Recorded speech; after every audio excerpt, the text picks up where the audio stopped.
Hello and welcome to Lord of the Board. My name is Sam Smith and today we are going to be doing a strategy guide on Hades in the Disney Villainous board game.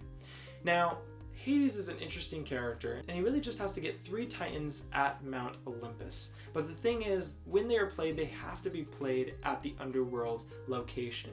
Then they have to travel all throughout the realm to the opposite side at Mount Olympus. And along the way they can be trapped, which is turned sideways by card effects, and this is going to really prolong your journey of getting them over there. So how do we do this? How can we navigate through winning with Hades?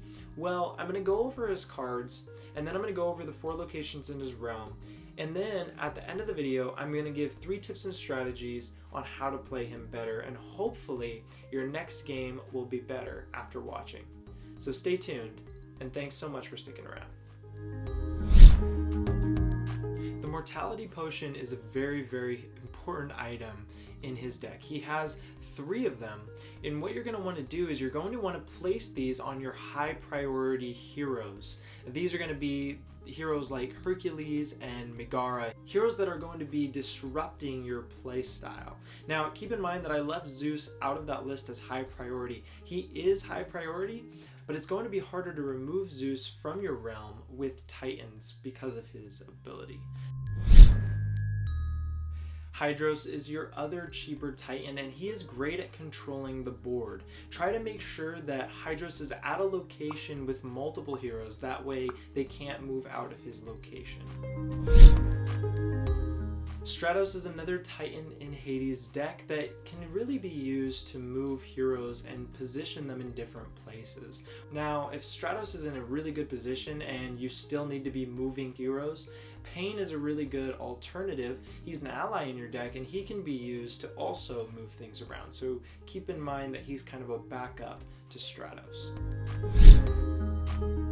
Now, just like most villains in this game, power is going to be a struggle, especially for Hades, as a lot of his cards are really expensive. But Argus is one of those titans that can actually help you gain power, and one thing to do is to play him as soon as you get him and try to move him, sometimes even move him backwards if you need the extra power, just to get that extra power in there. Now, one thing to keep in mind is that if he's in a good position or if he's already made it to Mount Olympus, then a good alternative would be the card I Rule. And whenever you draw that card, which costs nothing, definitely play it. Don't wait for the right moment, but just play it just to get that extra power and cycle through your deck quickly. Now, Lithos is your most powerful Titan at vanquishing other opponents. Whenever he moves from one location to another, he is able to perform a vanquish action at that new location. You're going to be wanting to place those Mortality Potions on heroes that are after Lithos. That way Lithos can vanquish them and still continue to move and doesn't have to be discarded. You're definitely going to want to focus on getting a lot of vanquishes with him. It's really helpful that he's able to move slowly throughout the board, taking care of those heroes in your realm. And if Lithos is in a great position and you don't want to discard him, then using Nessus or Hydra is going to be a good alternative to vanquish foes with. And last but not least is Pyros, the Titan.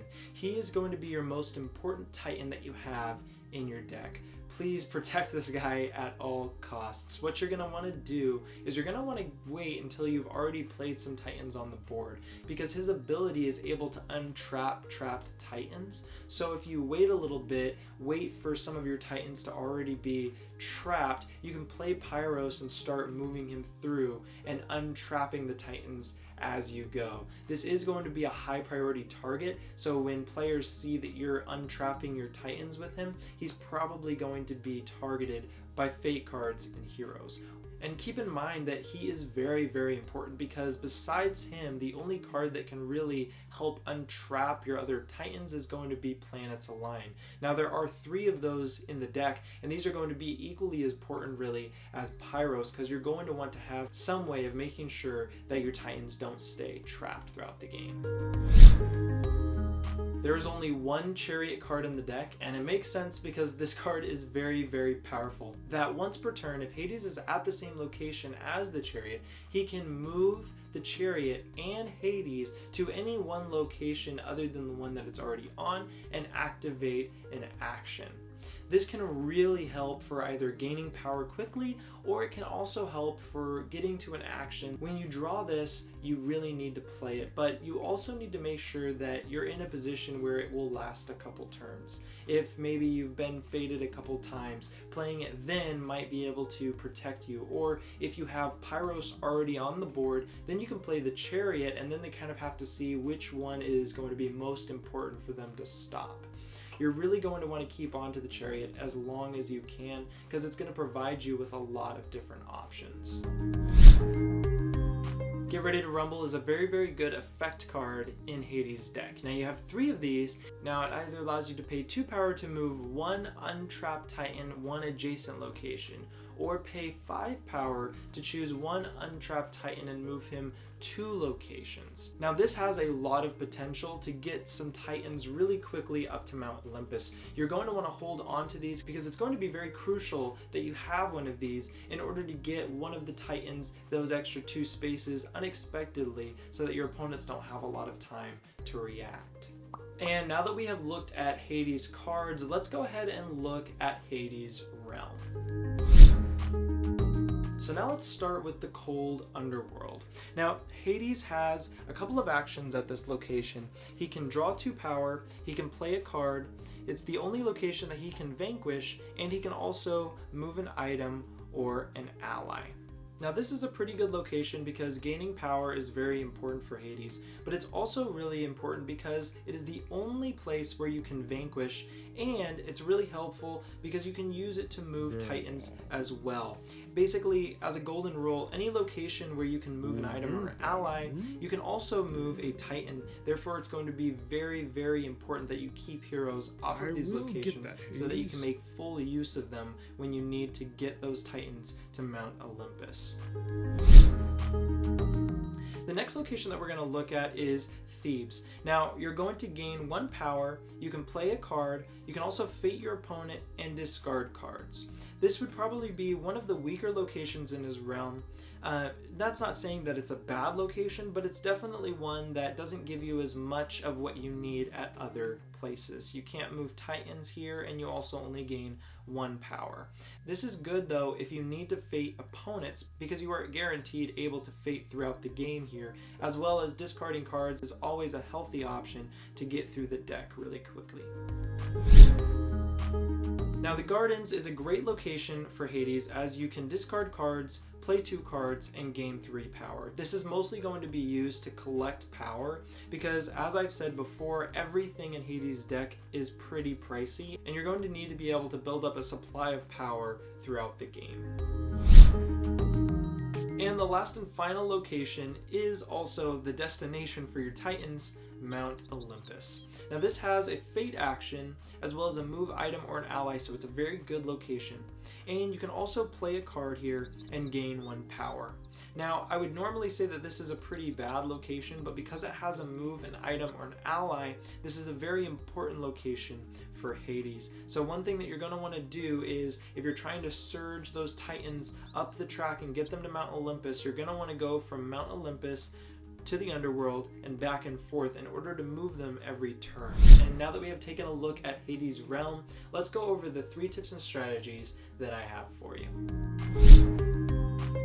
Now my first tip and strategy for Hades is to 1, know your cards. Now he has a lot of unique cards in his deck with a lot of intricate abilities. You're going to want to grab all of the cards and you're going to want to separate them, and you're going to look at them and see which cards have 3 copies, which cards only have 1 in the deck. Read through all of these abilities and really study these cards. Every single card in Hades' deck, in one way or another, can help you get to your goal of moving those Titans from one side to the other, or to protect your Titans from being trapped. And my second tip would be to just move your Titans. It is very hard for Hades, for the most part, to get up there really quickly and catch up. He really needs to be actively working towards his goal throughout the game. And one way to do this is to go back and forth from the Olympus and the Underworld, moving a Titan every turn of the game. My third tip and strategy is to, when fading opponents, try to cover up the fate actions of your opponents. Every single opponent has a top fate action.